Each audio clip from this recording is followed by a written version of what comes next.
அமெரிக்காவின் வேலை வாய்ப்பு அதிகரிப்பு மிகவும் ஒரு அதல பாதாளமான நிலைக்கு விழுந்து விட்டது என்பதும், அங்கே வேலைகள் தொடர்பான முன்னேற்றங்கள் ஏற்படவில்லை என்றும், அது தொடர்பாக அவர் ஒரு பெரிய தான் நியமித்த ஒரு அதிகாரியே அல்லது தன்னுடைய நண்பரையே பதவியிலிருந்து நீக்கியிருந்தார். ஆனால் அதற்குரிய காரணங்கள், பின்னணிகள் ஆராயப்படவில்லை. இங்கே இருக்கின்ற விடயங்கள் 2-3 விடயங்கள் பெரிய பாதிப்பை ஏற்படுத்துவதாக இருந்தாலும், குறிப்பாக இந்த டரிஃப் என்கின்ற வரி கூட பலரை அங்கே வர வைப்பதை நிறுத்தி இருக்கின்றது. அதாவது ஒரு விடயத்தையும் பரிசீலிக்காமல் நடைமுறைப்படுத்துகின்றார்கள். அந்த டரிஃப் பிரச்சனையால் நிச்சயமாக சீனா அல்லது இதர நாடுகள் தான் பலிக்கடா ஆக்கப்படும் என்று நினைத்திருந்த பொழுதும், இந்தியா இந்த பிரச்சனையில் ஒரு பெரிய சங்கடத்தை உள்வாங்கி இருக்கின்றது. அதற்குரிய காரணம் வரி விதிப்பு மாத்திரமல்ல, ட்ரம்ப் அவர்களின் தொடர்பாடல்கள், பாகிஸ்தானுடனான அதீத உறவு, பாகிஸ்தானிற்கான வாக்குறுதிகள், அல்லது பாகிஸ்தான் இந்தியாவை போரில் தோற்கடித்து விட்டது அல்லது 5 விமானங்களை சுற்றி வீழ்த்தி விட்டது போன்ற இரகசிய தகவல்களை கசிய விடுதல் போன்றவற்றிலிருந்து தன்னை அந்த நாட்டில் இருந்து விலத்தி கொண்டு வருகின்றார். இந்தியர்களுடைய வருகை என்பது தற்பொழுது இந்த 5 ஆங்கிலம் பேசுகின்ற நாடுகள், Canada, America, England, New Zealand, Australia ஆகியவற்றில் ஒரு மறைமுக தாக்கத்தை ஏற்படுத்துகின்றன. அவர்களுடைய வருகை என்பது அதிகரிக்கின்றது. அவர்களுடைய வேலை வாய்ப்புகள் அல்லது உயர் பதவிகள், அவர்கள் ஆளுமை என்பது அதிகமாக செல்கின்றது போன்ற காரணங்கள் கூறப்படுகின்றன. அதற்கான ஒரு மறைமுக நடவடிக்கையாக கூட இதன் பின்னணி இருக்கலாம். குறிப்பாக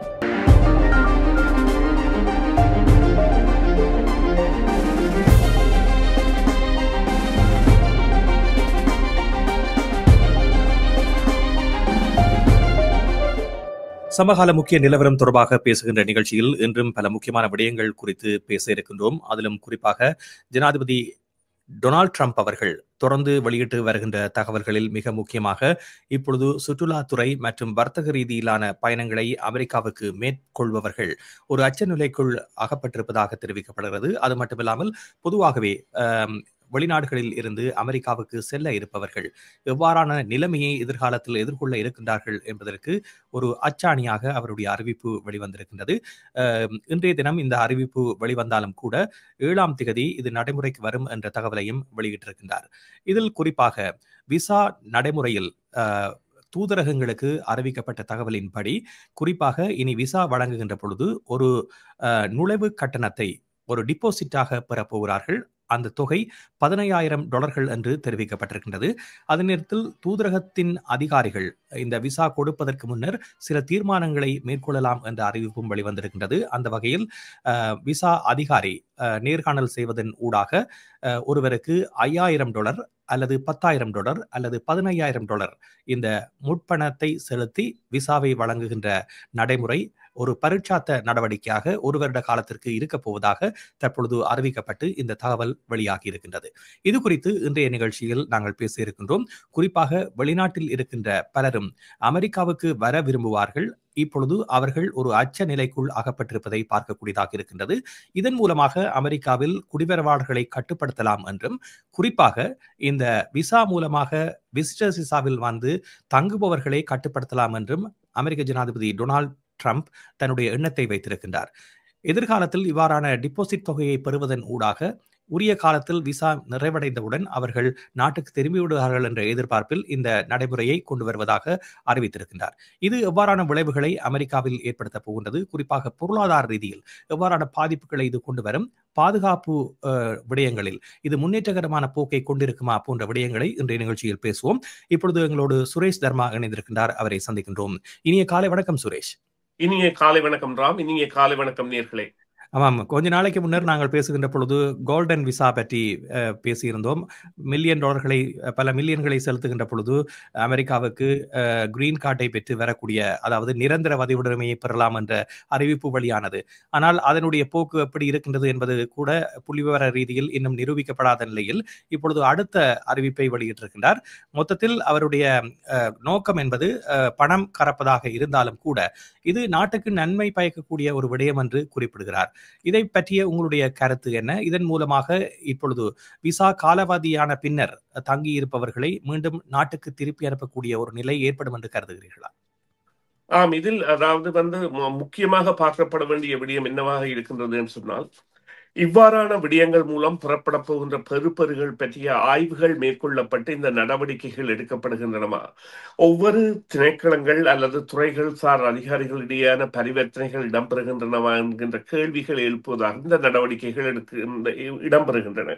குறிப்பாக நீங்கள் குறிப்பிட்ட இந்த கோல்ட் விசா என்பது, அதாவது பிஆர் பெர்மனன்ட் ரெசிடென்ஸ் என்கின்ற நிரந்தர பதிவுடைமையோடு வந்து 5 மில்லியன்களை செலுத்தி அதன் பின்னர் 3 ஆண்டுகள் அல்லது 5 ஆண்டுகளுக்கு பிறகு அமெரிக்க குடியுரிமை பெறுவதாக அவர் அறிவித்தது இப்பொழுது ஒரு ப்ரொபோசல் என்கின்ற நிலையில் தான் இருக்கின்றது. அதற்கான காரணம் என்னவென்று சொன்னால், அங்கே ஏற்கனவே நடைமுறையில் உள்ள அந்த E5 என்கின்ற விசா சிஸ்டம், அதாவது 800,000 1.1 அல்ல 1.2 மில்லியன்களை காட்டி விசா பெறக்கூடிய அந்த திட்டம் என்பது செப்டம்பர் 2027 ஆண்டு வரை நடைமுறையில் இருப்பதால் அவரால் அதனை அந்த பூர்வாங்க அதிகாரம் அவருக்கு இல்லை. அது காங்கிரஸில் வாக்கெடுப்பிற்கு விட வேண்டிய தேவையில் இருக்கின்றது. இப்பொழுது அறிவித்திருக்கின்ற தேவை என்பது இதை இவ்வாறு பார்க்கலாம்.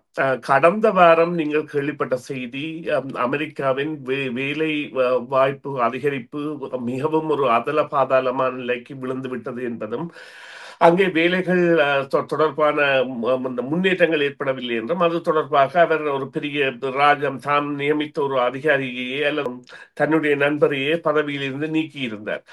ஆனால் அதற்குரிய காரணங்கள் பின்னணிகள் ஆராயப்படவில்லை. இங்கே இருக்கின்ற விடயங்கள் 2-3 விடயங்கள் பெரிய பாதிப்பை ஏற்படுத்துவதாக இருந்தாலும், குறிப்பாக இந்த டரிஃப் என்கின்ற வரி கூட பலரை அங்கே வர வைப்பதை நிறுத்தி இருக்கின்றது அமெரிக்காவை நோக்கி. அதே போன்று அமெரிக்காவின் தொழில்துறைகள் என்பன மந்த நிலை அடைவதற்கு இவ்வாறான வரி விதிப்பு மற்றும் ஏனைய நாடுகளுக்கு கொடுக்கப்படும் சிக்கல்கள் போன்றனவே காரணங்களாக இருக்கின்றன. இந்த விசாக்கள் மூலம் அவர்கள் வருவதில் உள்ள சிக்கல்கள் ஏனென்றால், இந்த குடிவரவாளர்கள் சார்ந்து இயங்குகின்ற துறைகள் என்று பல துறைகளும் இருக்கின்றன.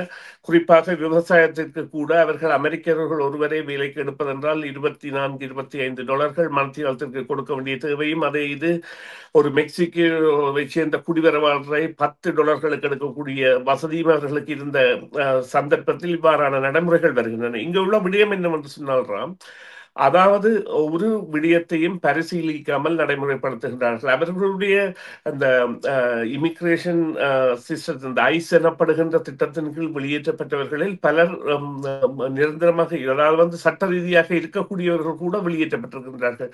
அவர்கள் நடத்தப்படுகின்ற விதங்கள் கூட மிகவும் அவமரியாதைக்குரியதாக இருக்கின்றன. இந்த நிலையில் அமெரிக்காவுக்கு வருவதற்கு யாரும் விரும்புவார்களா என்றால் 2 தரம் சிந்திக்கின்ற நிலையில் இருக்கின்றார்கள். ஆனால் இவருக்கு விரிக்கின்ற இந்த 15,000 என்பது இப்பொழுது இவ்வாறு கூறலாம். ஒரு நபர் அகதி கோரிக்கை செய்ய வேண்டுமானால் $15,000 அதற்கு மேலதிகமாக தேவை. அதுதான் உண்மையான நிலைமை. ஒருவர் அகதியாக வர வேண்டும் என்றால், பொருளாதார அகதியாக, அவர் $15,000 செலுத்தி அந்த விசாவை எடுத்து அதன் பிறகு அவர் அந்த $15,000 இழப்பதற்கு தயாராக இருக்க வேண்டும். அவர் இங்கே ஒரு அகதி கோரிக்கையை சந்திப்பாராக இருந்தால் அல்லது வேறொரு நாட்டிற்கு அமெரிக்காவில் இருந்து செல்வாராக இருந்தால். மறுபக்கமாக இந்த திட்டம் யாருக்கு, எந்த நாடுகளுக்கு அறிவிக்கப்பட போகின்றது என்பதுதான் இப்பொழுது முக்கியமான ஒரு விடயமாக இருக்கின்றது. ஆனால் ஏற்கனவே அந்த ஆபத்தான நாடுகள் பட்டியலில் இருப்பவர்கள் அமெரிக்காவுக்குள் நுழைவதற்கு தடையை விதித்திருந்தார். ஜூன் மாதத்தில் இந்த அறிவிப்பு வெளியாகி இருந்தது. 12 நாடுகளை குறிப்பிட்டிருந்தார். ஆகவே அவ்வாறான நாடுகள் இதில் தெரிவு செய்யப்படும் என்று நீங்கள் நினைக்கின்றீர்களா, அல்லது மேலதிகமாக வேறு நாடுகளில் இருந்தும் இவ்வாறானவர்களுக்கு விசா வழங்குகின்ற பொழுது கட்டுப்பாடுகள் விதிக்கக்கூடிய வாய்ப்புகள் இருக்கின்றனவா? இல்லை, வேறு நாடுகளும் இடம்பெறுமா என்பது, இந்த நாடுகளின் பட்டியல் என்பது இன்னும் வெளிவராத காரணத்தால் வேறு நாடுகளும் இடம்பெறலாம் என்கின்ற சந்தேகம் இருக்கின்றது. குறிப்பாக இந்தியா, சீனா போன்ற நாடுகள் கூட இவ்வாறான நிலையில் இடம்பெற்றால் அது ஒரு பலத்த பாதிப்பை ஏற்படுத்தும். இப்பொழுது இந்த ரஷ்யாவில் இருந்து எண்ணெய் வாங்குகின்ற நாடுகளுக்கு தாங்கள் தண்டம் விதிக்க போகின்ற ஒரு செய்தியை அமெரிக்கா வெளியிட்டிருந்தாலும் அது நேரடியாக பாதிப்பது முக்கியமாக இந்தியாவையும் சீனாவையும். அவர்கள் போன்றவர்களுக்கு இந்த நடவடிக்கைகள் எடுக்கப்படக்கூடிய சாத்தியக்கூறு இருக்கின்றது. இங்கே இன்னும் ஒரு விடயம் இருக்கின்றது. அந்த நாடுகள் இவர்கள் எவ்வாறு பார்த்தாலும், அந்த நாடுகளை சார்ந்தவர்கள் பிற நாடுகளில் குடியுரிமை பெற்றவர்களாக இருந்தாலும், நீங்கள் ஒரு கனேடியனாக உங்களுடைய கடவுச்சீட்டை காட்டுகின்ற பொழுது அங்கே பிளேஸ் ஆஃப் பர்த் என்று இருக்கு. அது உண்மையிலேயே ஒரு சாதாரணமாக ஒரு அடையாளம் காண முடியும், அதை எங்கு பிறந்திருக்கின்றார் என்று. அதை விட அவர்களின் இனக்குழும அடையாளங்கள், ஒரு சீனரையோ அல்லது ஜப்பானியரையோ அல்லது ஒரு மண்ணிறத்தோளுடையவரையோ அல்லது கருப்பினத்தையோ இலகுவாக அடையாளம் கண்டுவிட முடியும். இவர் இந்த நாட்டு பிரஜையாக இருந்தால் கூட இவர் அங்கே வந்துதான் இங்குதான் இருக்க வேண்டும் என்கின்ற அந்த அவர்களுடைய அந்த கேஷங்களுக்கான தாராள சந்தர்ப்பங்கள் இருக்கின்றன. எனவே அவர்களுடைய அந்த பரிவர்த்தனை என்பது மற்ற நாடுகளிடமிருந்து தங்களை அந்நியப்படுத்துவதாக அமைகின்றது என்பதை அவர்கள் அறியாதவர்களாக இருக்கின்றார்கள் என்பதை விட மக்களின் நிலைமையை உணராதவர்கள் தலைவராக இருக்கின்றார்கள். ஒரு தலைவனுக்கு இருக்க வேண்டிய அதீத பண்புகளில் முக்கியமானது மக்களின் அன்றாட தேவைகள் அல்லது மக்களுடைய உணர்வுகளை புரிந்தவராக இருக்க வேண்டும். இங்கே அவ்வாறு இல்லாமல் தங்களுடைய உணர்வுகளை மக்கள் தங்கள் மீது திணிப்பதான ஒரு தன்மையை கொண்டதாக இருப்பதால் அங்கே உள்ள சிக்கல் என்பது பல முகங்களை கொண்டதாக மாறி வருகின்றது. ஆனால் அது நிச்சயமாக அமெரிக்காவின் பொருளாதார விடிவிற்கு வழிவகுக்குமா அல்லது அமெரிக்காவை ஒரு சிக்கலுக்குள் உள்ளாக்குமா என்று தெரியாது. என்றால் இந்த வேலை வாய்ப்புகள் குறைந்த பொழுது MSNBC என்கின்ற செய்தி நிறுவனம் இது ஒரு சூறாவளியின் சுழற்சி மையம் அல்லது கண் என்று குறிப்பிட்டிருந்தது. அதாவது வரப்போகின்ற ஒரு பெரிய பிரச்சனைக்கான முன் உதாரணம் என்று. அவ்வாறுதான் அமையமாக இருந்தால் நிச்சயமாக இப்ப விடயங்கள் நிறுத்தப்படுகின்றன, ஏனைய நாடுகளில் இருந்து போகுது. ஆனால் அதற்குரிய தொழிற்சாலைகள் அங்கே உருவாக்கப்படுகின்றனவா, பிரதீடுகள் செய்யப்படுகின்றனவா அல்லது தயாரிக்கப்படுகின்றனவா, செப்போ உருக்கோ போன்றவை தயாரிக்கப்படுகின்றன போன்றவை எல்லாம் அவர்கள் அந்த தொடர்ந்து ஆராய வேண்டிய தேவையில் இருக்கின்றார்கள். ஆனால் அதை தவிர்த்து சாதாரண அறிவித்தல்களில் தங்கள் காலத்தை செலவிடுகின்றார்கள். நீங்கள் இந்தியா விடயம் பற்றி குறிப்பிட்டீர்கள். இந்த இந்திய வரிவிதிப்பு என்பது தொடர்பாக முன்னர் ஒரு மென்மையான போக்கை இந்திய அரசாங்கம் அமெரிக்காவினுடைய வெளிப்பாடுகளில் பயன்படுத்தி வந்ததையும், ஆனால் இப்பொழுது அமெரிக்க ஜனாதிபதி இந்த விடயம் தொடர்பாக கருத்து தெரிவித்த பொழுது இந்திய அரசினுடைய செய்தி தொடர்பாளர் ரன்தீப் ஜின்வால் அவர்கள் தெரிவித்திருக்கின்ற கருத்தில் மிக முக்கியமான ஒரு விடயத்தை குறிப்பிட்டிருக்கின்றார். இது நியாயமற்ற செயல் என்றதை அப்பட்டமாக வெளியுறவுக்கு காட்டியிருக்கின்றார். அமெரிக்கா இவ்வாறு செயற்படுவது நியாயமற்ற விதம் என்று குறிப்பிட்டிருப்பதோடு தங்களுடைய பொருளாதாரத்தையும் தங்களுடைய மக்களுடைய தேவை என்ன என்பதை கருதித்தான் இந்த நாடுகளோடு வர்த்தக தொடர்புகளை பேணி வருவதாகவும் தெரிவித்திருக்கின்றார். ஆகவே இதற்கும் அரசியலுக்கும் தொடர்பு இல்லை என்ற ஒரு கருத்தை அவர் வெளிப்படையாக குறிப்பிட்டிருக்கின்றார். இந்த நிலையில் அமெரிக்க இந்திய உறவானது எதிர்காலத்தில் பாதிக்கப்படக்கூடிய அபாயம் இருக்கிறதா? இதற்கு ரஷ்யா மற்றும் சீனா போன்ற நாடுகளுடைய உதவி இந்தியாவுக்கு எப்படி இருக்கும் என்று நீங்கள் நினைக்கின்றீர்கள்? உண்மையிலேயே இந்த கேள்வி மிகவும் முக்கியமானது ராம். என்னவென்றால் இந்த டாரிஃப் பிரச்சனையால் நிச்சயமாக சீனா அல்லது இதர நாடுகள் தான் பலிக்கடா ஆக்கப்படும் என்று நினைத்திருந்த பொழுதும் இந்தியா இந்த பிரச்சனையில் ஒரு பெரிய சங்கடத்தை உள்வாங்கி இருக்கின்றது. அதற்குரிய காரணம் வரி விதிப்பு மாத்திரமல்ல, ட்ரம்ப் அவர்களின் தொடர்பாடல்கள், பாகிஸ்தானுடனான அதீத உறவு, பாகிஸ்தானிற்கான வாக்குறுதிகள் அல்லது பாகிஸ்தான் இந்தியாவை போரில் தோற்கடித்து விட்டது அல்லது 5 விமானங்களை சுற்றி வீழ்த்தி விட்டது போன்ற இரகசிய தகவல்களை கசிய விடுதல் போன்றவற்றிலிருந்து தன்னை அந்த நாட்டில் இருந்து விலத்தி கொண்டு வருகின்றார். இது நிச்சயமாக ஒரு எவ்வாறு கூறலாம் என்றால் இவர்களிடையான பரிவர்த்தனை என்பது ராஜாங்க ரீதியில் ஒரு பலத்த ஒரு கசப்புணர்வு உள்ளவர்களாக மாறுவதற்கான சந்தர்ப்பத்தை ஏற்படுத்தி வருகின்றது. இதனை நாங்கள் இந்த செப்டம்பர் மாதத்தில் நிச்சயமாக கவனிக்கலாம். எவ்வாறென்றால் அவர் அங்கே செல்கின்ற பொழுது அமெரிக்கா இப்பொழுது ஜனாதிபதியே இந்தியாவிற்கு செல்ல இருக்கின்றார். அதன் பொழுது நாங்கள் அதனை அறியலாம். இன்னொரு முக்கியமான விடயம், இவ்வாறான அறிவிப்புகள் வெளிவருகின்றதற்கு முதல் நாள் நடைபெற்ற அல்லது அதற்கு முன்னர் நடைபெற்ற சம்பவங்களுக்கும் நெருங்கிய தொடர்புகளை கடந்த காலத்தில் இடம்பெற்ற பதிவுகளில் பார்க்கக்கூடியதாக இருக்கின்றது. எவ்வாறு ஒரு கனடாவுக்கு அவர் வரி விதிப்பு அறிவிப்பதற்கு முன்னர் மாகாணி ஒரு அறிவிப்பை வெளியிட்டிருந்தார் பலஸ்தீனம் தொடர்பாக. உடனே கனடாவுக்கு ஒரு இறுக்கமான பதில் அமெரிக்க ஜனாதிபதியிடமிருந்து வந்தது. அதே போன்று இந்த ரஷ்ய விவகாரம் தொடர்பான செய்தி வெளிவந்தவுடன் இது ஒட்டுமொத்த நாடுகளுக்கும் பொதுவான விசா கட்டுப்பாடாக இருந்தாலும் கூடுதலாக இந்தியர்கள் விசா பெற்று சுற்றுலா பயணிகளாகவும் அதே நேரத்தில் தொழில் நிமித்தமும் ஏனைய விடயங்களுக்காகவும் விசா பெற்று செல்பவர்கள் என்ற ரீதியிலும் கூடுதலாக தங்களிடம் வைப்புத் தொகையை வைத்திருப்பவர்கள் என்ற ரீதியிலும் பாதிக்கப்படக்கூடியவர்கள் இந்தியவர்களாக இருப்பார்கள் என்ற ஒரு அனுமானம் இருக்கின்றது. அதற்கும் இந்த விடயத்திற்கும் தொடர்புகள் இருக்கும் என்று நீங்கள் கருதுகிறீர்களா? நிச்சயமா, அதைத்தான் ஏற்கனவே கூறியிருந்தேன். அதாவது நாங்கள் அந்த அவர்கள் விரும்புகின்ற தாங்கள் அந்த முதல் விசா தவிர்ப்பை மேற்கொண்டிருந்த நாடுகளுக்கான விசாவைத்தான் இவர்கள் மீண்டும் இந்த $15,000 விசாவிற்கு கொண்டு வருவார்களா என்ற பொழுது இந்தியாவை நான் குறிப்பிட்டதற்கு காரணம் கூட அதுதான் என்று சொன்னால் இந்தியர்களுடைய வருகை என்பது தற்பொழுது இந்த 5 ஆங்கிலம் பேசுகின்ற நாடுகள் Canada, America, England, New Zealand, Australia ஆகியவற்றில் ஒரு மறைமுக தாக்கத்தை ஏற்படுத்துகின்றன. அவர்களுடைய வருகை என்பது அதிகரிக்கின்றது. அவர்களுடைய வேலை வாய்ப்புகள் அல்லது உயர் பதவிகள், அவர்கள் ஆளுமை என்பது அதிகமாக செல்கின்றது போன்ற காரணங்கள் கூறப்படுகின்றன. அதற்கான ஒரு மறைமுக நடவடிக்கையாக கூட இதன் பின்னணி இருக்கலாம். குறிப்பாக இப்பொழுது நீங்கள் இவ்வாறு கூறுங்கள், FBI-யின் தலைவராக கூற ஒரு அமெரிக்காவில் பிறந்த இந்தியர் தான் இருக்கின்றார், கேஷ் பட்டேல். அதே போல உப ஜனாதிபதியின் மனைவி கூட ஒரு இந்தியர். அவ்வாறெல்லாம் இருந்த பொழுதும் உஷா வான்ஸ், அவ்வாறெல்லாம் இருந்த பொழுதிலும் அவர்கள் இந்த இந்தியாவுடனான போக்கு என்பது தற்பொழுது சற்றே மாறி வருகின்றது. இதற்கான காரணம் இந்தியர்களுடைய அந்த அதீத வருகை அல்லது அவர்களுடைய இந்த சனத்தொகை அதிகரிப்பு அல்லது அவர்களுடைய ஆளுமை அதிகரிப்பு. இப்பொழுது எந்த நாட்டிலும் அவர்களுடைய அந்த அதிக பிரசன்னம் என்பது ஒரு பகிரங்க பேசுபொருளாகி வருகின்றது. இதே நேரத்தில் இந்த இனக்குழுமம் சார்ந்த சமூக வலை தாக்குதல்கள் அதிகரித்திருப்பதை பார்க்கக்கூடியதாக இருக்கும். ஒரு சில சம்பவங்கள் இடம்பெற்றாலும் அந்த இனக்குழுமத்தின் மீது இவ்வாறான தாக்குதல்கள் நடத்தப்படுவது என்பது இந்த விடயத்தோடு தொடர்படுத்தி பார்க்கக்கூடிய ஒன்றாக இருக்கின்றது. கூடுதலான இந்திய வருகையை தடுக்க வேண்டும் என்ற நோக்கத்தில் இந்த பிரச்சாரங்கள் மேற்கொள்ளப்படுகின்றன. ஏனென்றால் சமூக வலைதளங்களில் இப்பொழுது கனேடிய அரசு கூட இந்த விடயத்தை கையாண்டிருக்கின்றது.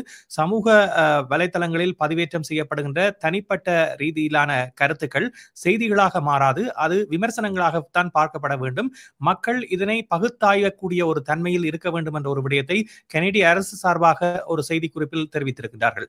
ஆகவே இந்த விடயம் என்பது ஒட்டுமொத்தமாக செய்தி ஊடகத்தில் வெளிவருகின்ற செய்தியாக மக்களால் பார்த்து ஒரு இனக்குழுமத்தின் மீது ஒரு வன்மையான அல்லது வன்மமான போக்கை காட்டக்கூடிய வெளிப்பாடுகள் அண்மைய நாட்களில் அரங்கேறுகின்றன. கனடா உட்பட அமெரிக்காவிலும் இதே போன்ற நிலைதான் காணப்படுகிறது. இதுக்கு என்ன தீர்வு? இது நிச்சயமாக முதல் விடயமாக ஆமாம், இவ்வாறான பிரச்சாரங்கள் மேற்கொள்ளப்படுகின்றன. ஆனால் அவ்வாறான நடவடிக்கைகள் இடம்பெறுகின்றனவா என்றால் இடம்பெறுகின்றன. இப்பொழுது குறிப்பாக பார்த்தீங்கன்னா கனடாவில் தோன்றி இருக்கின்ற பிரச்சனை, இந்தியாவில் சிறைக்குள் இருக்கின்ற ஒருவர் லாரன்ஸ் பிஹாமி, அவருடைய குழு கனடாவில் பெரிய பணப்பறிப்பில் ஈடுபட்டிருக்கின்றது, ஆட்கடத்தலில் ஈடுபட்டிருக்கின்றது, களவுகளில் ஈடுபட்டிருக்கின்றது. நான் நினைக்கின்றேன் கடந்த வார இறுதியில் சஸ்கச்சுவான் போலீசார் கூட ஒரு மாநாட்டை நடத்தியிருந்தார்கள்.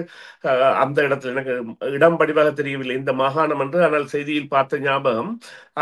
தங்களுடைய மாகாணத்தில் இந்தியர்கள் மீதான இவ்வாறான பணப்பறிப்புகள், இந்த பணப்பறிப்புகள் என்பன எவ்வாறு சொன்னால் மிரட்டல்கள் மூலம், தொழில்களுக்கு விடப்படுகின்ற மிரட்டல்கள், இது சில சமூகங்களிடையே அதிகரித்து வருவதை காணக்கூடியதாக இருக்கின்றது. மறுபக்கமாக இந்த செய்திகளின் தன்மை என்பது மக்கள் ஆராய்ந்து பார்க்க வேண்டும். ஒரு குறிப்பாக பார்த்தீர்களானால் இப்பொழுது ஏஐ தொழில்நுட்பத்தின் மூலம் ஒரு செய்தியை என்ன, ஒரு படத்தை என்ன, அதாவது மனிதனுடைய மூளையின் விவேகத்தை விட திறனான இயந்திரங்களை உருவாக்கி அவற்றின் அடிமையாக மனிதன் வாழ்கின்ற காலத்தில் நாங்கள் வாழ்ந்து கொண்டிருக்கின்றோம். எங்களுடைய மருத்துவ தேவைகளுக்கு கூட வைத்தியர்கள் நம்பி இருக்கின்றது இந்த இயந்திரங்கள் கூறுகின்ற தகவல்களும் அடிப்படைகளும் தான். அதனை வைத்துத்தான் அவர்களே மருத்துவத்தை செய்கின்றார்கள். அவ்வாறான நிலையில் இந்த ஏஐ தொழில்நுட்பத்தின் மூலம் மக்களுக்கு கிடைத்திருக்கின்ற பல வரங்களும் ஆபத்தானது ஒன்று என்னவென்றால் இதையும் நம்புவது இலகுவாக. வீடியோக்களை தயார் செய்யலாம், புகைப்படங்களை தயார் செய்யலாம். கடந்த வாரம் இதற்கு ஒரு செய்தி, இந்த ட்ரம்ப் என்கின்ற அந்த ஒரு ட்ரம்பிளினில் ஒரு 4-5 முயல்கள் துள்ளுகின்றது போன்ற ஒரு காட்சியை விட்ட பொழுது அது ஒரு 15 மில்லியன் வியூவை பெற்றதாகவும் அதற்கு 10,000க்கு மேல் கமெண்ட்ஸ் போட்டதாகவும் இருந்தது. ஆனால் அது உண்மையிலேயே ஒரு ஏஐ தொழில்நுட்பத்தின் மூலம் ஒரு போலியாக தயாரிக்கப்பட்டது. இவ்வாறான நிகழ்வுகள் மூலம் இந்த செய்திகள் என்பதை மக்கள் பிரித்தாள்கின்ற தன்மைக்கும் யாரிடமிருந்து வருகின்ற செய்திகளை நம்பலாம் என்கின்ற நிலைக்கும் செல்ல வேண்டும் என்றால் இந்த வாட்ஸ்அப் போன்ற அந்த தொழில்நுட்பங்கள் மக்களை ஒரு மடையர்களாக வைத்திருக்கிற நிலைக்கு கொண்டு செல்கின்றன. சிலருக்கு பொழுதுபோக்காகவே வருகின்ற அனைத்தையும் ஃபார்வர்ட் பண்ணுகின்ற என்ற பொழுது அதை பார்ப்பவர்கள் கூட உடனடியாக நம்பக்கூடிய, அவ்வாறு இல்லாமல் ஆமாம் இவ்வாறான பிரச்சனைகள் இருக்கின்றன, இந்த இனக்குழுமங்களிடையான பேதங்கள் பகுத்தறியப்படுகின்றன, இருந்த பொழுதிலும் இது குறித்த ஒரு செய்தி தெளிவுக்கு மக்கள் செல்ல வேண்டிய தேவையை அரசு உணர்ந்திருக்கின்றது. அதில் அவர்கள் எடுக்கின்ற நடவடிக்கையிலே நியாயம் இருக்கின்றது ஏனென்று சொன்னால், சாதாரண ஒரு கருத்தியலே இப்பொழுது ஒரு ஊடகம் சார்ந்ததாக வரக்கூடியதாக அல்லது சமூகம் சார்ந்ததாக, அதாவது அந்த செயலிகள் எனப்படுகின்ற டிக்டாக், இன்ஸ்டாகிராம், வாட்ஸ்அப் இவை மூலம் பரப்பப்படுகின்றவையில் ஒரு 60-70% உண்மைகளை ஆதாரமாக கொண்டவை அல்ல என்பதுதான் நிலைமை. அதை விட ஒருவர் தனது கருத்தை கூட அதில் தெரிவித்து அதற்கு உண்மை அடிப்படையாக இருக்காது, ஆனால் அவர் உண்மை சம்பவத்தை போல அதை கொண்டு வரலாம். அதாவது இவர் இது எவ்வாறு சொல்வார்கள் என்றால், நாசா அண்டார்டிகாவில் நிலத்தை தோன்றினர் என்றால் அதை நம்புவதற்கு கூட்டம் தயாராக இருக்கின்றார்கள். நாசாவினுடைய வேலை என்னவென்றால் அவர்கள் விண்வெளி ஆராய்ச்சியில் ஈடுபடுவது. ஆனால் அவ்வாறான செயற்பாடுகள் வருகின்ற பொழுது அதனை மக்கள் அவதானமாக பார்க்க வேண்டும். நன்றி சுரேஷ், நிகழ்ச்சியில் கலந்து கொண்டமைக்கு. இந்த ஒரு வருடத்திற்கு விசாவில் ஏற்படக்கூடிய மாற்றங்கள் எப்படி இருக்கும் என்பது வருகின்ற நாட்களில் தெரிய வரப்போகிறது. அதனுடைய விளைவுகள் எப்படி இருக்கும் என்பதனையும் நாங்கள் பொறுத்திருந்து பார்ப்போம். நிகழ்ச்சியில் கலந்து கொண்ட உங்களுக்கு நன்றி. மீண்டும் சந்திப்போம். நன்றி ராம், நன்றி நேயர்களே. மீண்டும் ஒரு பொழுதில் சந்திப்போம். CMR யூடியூப் சேனலில் இணைந்திருக்கும் நேர்கள் அனைவருக்கும் எமது நன்றி. காமெண்ட்ஸ் பகுதியில் உங்கள் கருத்துக்களை தெரிவிக்க தவறாதீர்கள். முக்கிய செய்திகள், காணொளி தொகுப்புகள், நேர்காணல் என பலதரப்பட்ட அம்சங்களையும் உங்களுக்காக தருகின்றது CMR யூடியூப் சேனல். CMR என்று சர்ச் செய்து எமது யூடியூப் சேனலை சப்ஸ்கிரைப் பண்ணுங்கள். உங்கள் உற்றார் உறவினர் நண்பர்களோடும் இந்த காணொளி தொகுப்புகளை பகிர்ந்து கொள்ளுங்கள். அருகில் இருக்கின்ற முக்கிய காணொளி தொகுப்புகளையும் தவறவிடாமல் பாருங்கள்.